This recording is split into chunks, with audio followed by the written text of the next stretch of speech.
Hi everyone, let's discuss the horrendous waste of space film that is called Leave the World Behind.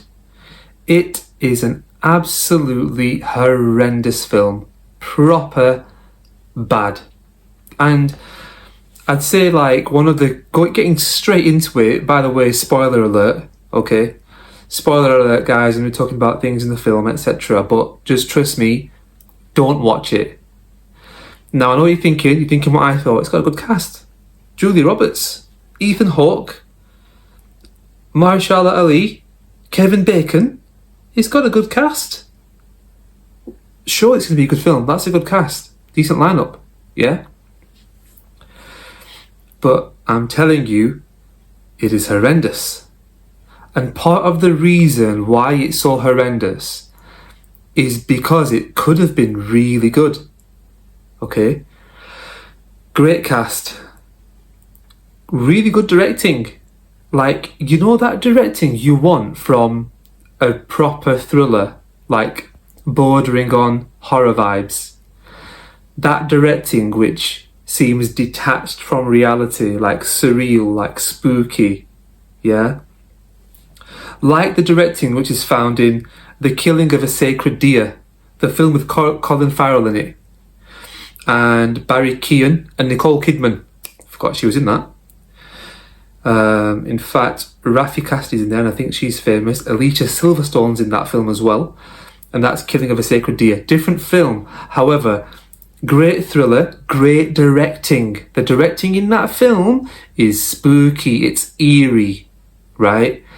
And go and watch it. Go and watch that one, okay?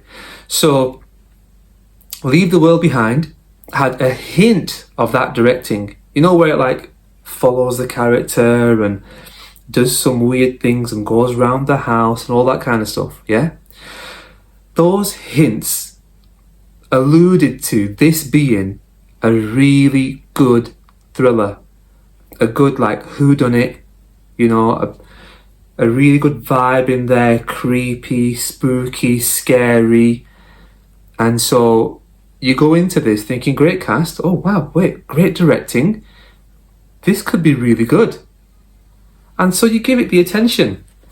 And then there's that young daughter in it, Rosie, and she starts saying and doing spooky things and creepy things and it's like, wait a minute, is she something to do with this what's going on, this massive weird blackout, right?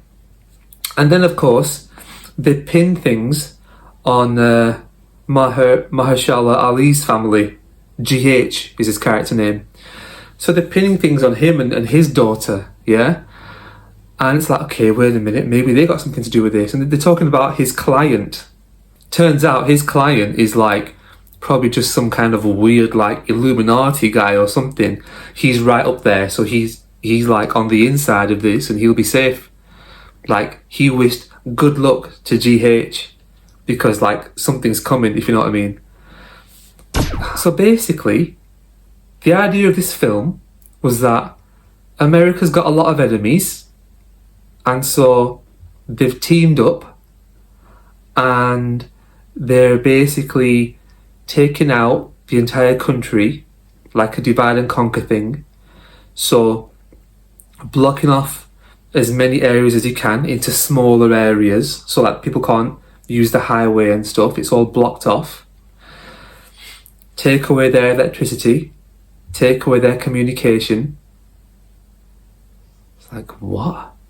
And then the idea is, once you've taken so many things away from these people, they'll turn on each other and they'll destroy themselves from within. That's the idea. So it's some massive, almost like a world war, but modern day, international, I don't even know what the word is for this. Everyone's just teamed up, all of these enemies of America, and they're all doing things to it at the same time to destroy it from within. So they're not actually firing missiles and that to the country. They're just taking away a lot of its luxuries, resources, functions, But the horrendous thing about the film is that it points towards being a whodunit. It points towards being a mystery. Is this family getting robbed at this Airbnb? You know? Who's actually behind it? And then at the end, it's like, oh, it's most of the world apparently. It was really bad. And like, the daughter character was actually really weird. Like, why was she saying creepy things then? And at the end, why did she go off by herself into some random house and random bunker, like no communication? What is that about? Really bad film, like waste of time. I don't recommend it. If you're gonna watch it, put it on as like a background watch.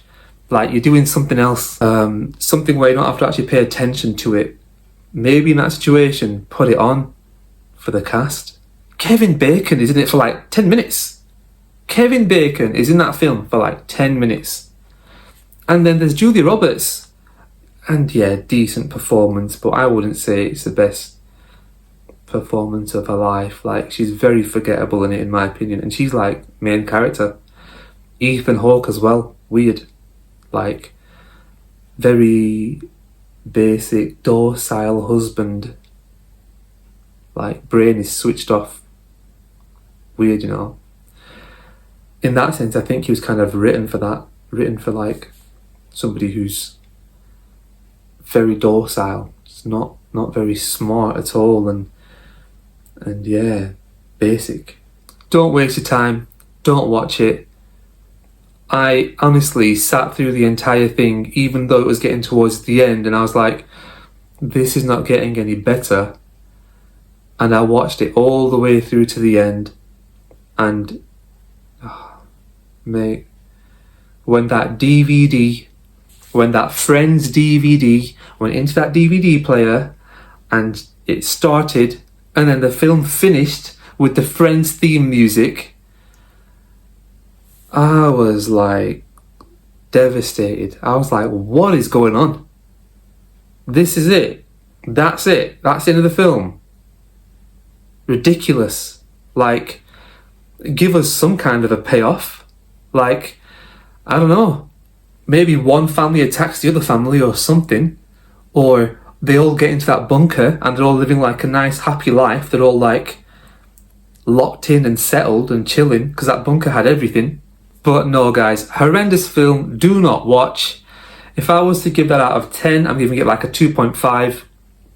I'm only giving it that 2.5. It's just getting those points for some of the directing and the cast, and that's it. Nothing else. Do not watch this film. Very bad film. Classic Netflix film. Do you know what I mean? Where like you've been searching for like 3 hours to watch something, yeah?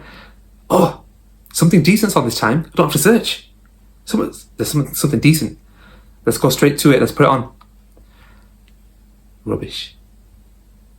Anyway, guys, thanks for watching. And I'll probably see you guys in a review of something else, maybe. Yeah? Let me know how it goes. Like, we'll talk more. We'll talk more. Anyway, see you later, guys. Thanks for watching and take it easy.